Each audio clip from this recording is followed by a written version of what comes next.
દાહોદ જિલ્લામાં હોળી પર્વની ઉજવણી વચ્ચે દાહોદના વણકર સમાજમાં એક અનોખી અને વર્ષો જૂની પૂર્વજોની સાંસ્કૃતિક વિરાસત આજે પણ જીવંત છે.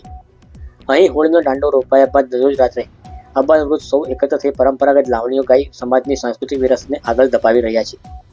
દાહોદના વણકર સમાજમાં હોળી પર્વ એ માત્ર તહેવાર નથી, પરંતુ પૂર્વજોની પરંપરાનું પ્રતીક છે.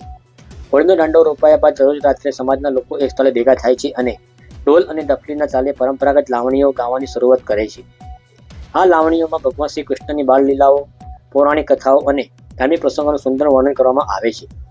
પૂર્વજોના સમયથી ચાલી આવતી આ પરંપરા હેઠળ સતત 30 દિવસ સુધી લાવણીઓના સૂર રેલાય છે.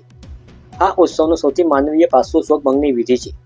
ધૂળેટીના દિવસે સમાજના લોકો એવા પરિવારોને ઘરે જાય છે જ્યાં વર્ષ દરમિયાન કોઈનું મૃત્યુ કે કોઈ દુઃખદ પ્રસંગ બન્યો હોય, અને ત્યાં જઈ ગુલાલ ઉડાડી અને લાવણી ગાઈને તે પરિવારનો શોક દૂર કરી તેમને ફરીથી ખુશીઓમાં સામેલ કરે છે. આધુનિક યુગમાં પણ વણકર સમાજ પોતાની સાંસ્કૃતિક ઓળખ જાળવી રાખવા માટે પ્રતિબદ્ધ છે. હોળી પ્રગટાવવાના દિવસે પણ લાવણીઓની રમઝાટ વચ્ચે વાતાવરણ ભક્તિમય બની જાય છે. સમાજના લોકો આ દિવસોમાં એકબીજાના ઘરે જઈને પણ લાવણીઓ ગાઈ આનંદ માણે છે. આ પરંપરા માત્ર ધાર્મિક જ નહીં, પરંતુ સામાજિક એકતાનું પણ ઉત્તમ ઉદાહરણ છે. આ રીતે દાહોદના વણકર સમાજના લોકો હોળી પર્વે પોતાની સાંસ્કૃતિક વિરાસતને જીવંત રાખી રહ્યા છે અને નવી પેઢીને મૂલ્યો સાથે જોડી રહ્યા છે.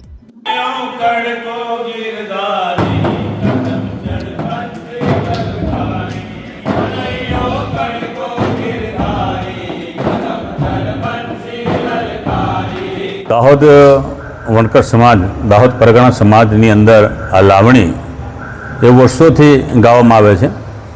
વડવાઓ ગાતા આવ્યા છે. હસ્તલિખિત પુસ્તકોમાંથી 2016માં આપણે મહિના ફાગણ ગુલજારે કરીને પુસ્તક બી લોન્ચ કર્યું છે.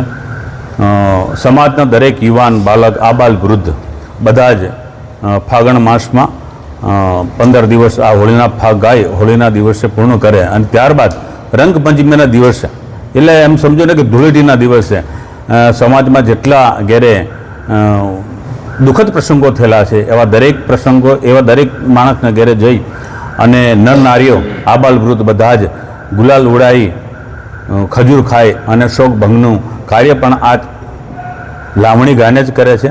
લાવણીઓની અંદર પણ ધાર્મિક બાબતો સંકળાયેલી છે અને આ જ રીતે વર્ષોથી અહીંયા અમારા સમાજમાં આ ફાગના ગીત ગવાતા હોય છે. દાહોદમાં દાહોદ વણકર સમાજની અંદર છેલ્લી કોઈ કેટલીય પેઢીઓથી આ વણકર સમાજ પાસે જ હોય એવી લાવણી અમે લગભગ હોળીના 1 મહિના પહેલાં આ ફાગ ગાતા હોઈએ છીએ. અમારા વડવાઓ વર્ષોથી પોતે લખેલી છે અને એ પેઢી દર પેઢી ચાલતી આવે છે. અમારે ત્યાં યુવાનો, અમારા જે વડીલો છે તે અને આવનાર બીજી પેઢી એટલે નાના છોકરાઓ પણ અમારી જોડે ભેગા મળી અને હોળીના 1 મહિના પહેલાં અમે આ ફાગોત્સવ ઉજવીએ છીએ. આ લાવણીઓની અંદર ધાર્મિક બાબતો, હોળીની અટખેલીઓ તેમજ આપણા દેવી